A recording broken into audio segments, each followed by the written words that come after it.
I just talked about sign modifications that allow alternation of different hand shapes. It seems that they're all affixed to the same underlying root hand shape. In this hand shape, the last three fingers are not essential. We know this because there's an alternate hand shape with all four fingers extended that is used interchangeably, as in this form. That's one example of the phenomenon.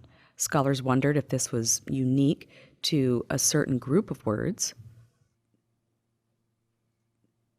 or if it actually applied to language in general, expecting evolution to result in the elimination or acceptance of features from these minor fingers.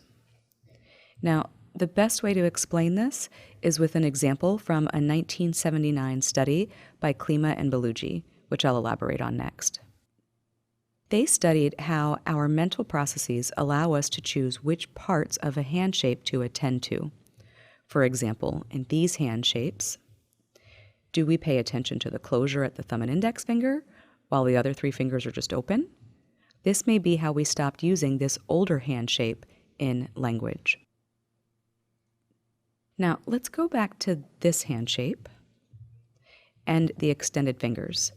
Analysis reveals that ASL does have this hand shape, but how it's used is particular to ASL.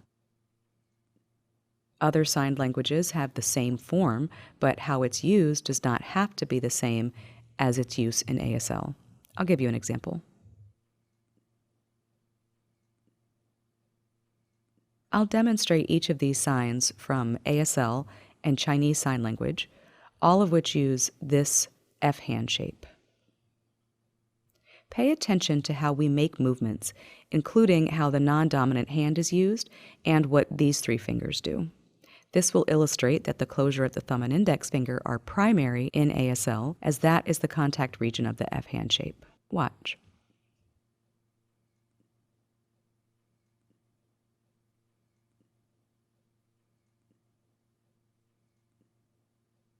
Now, you should have noticed that contact is made at the tips of the thumb and index finger, and that these three fingers aren't used. Compare that to the signs from Chinese Sign Language. These signs have the same F hand shape, but they don't use the same contact region. They use these three fingers instead of the thumb and index finger. Watch.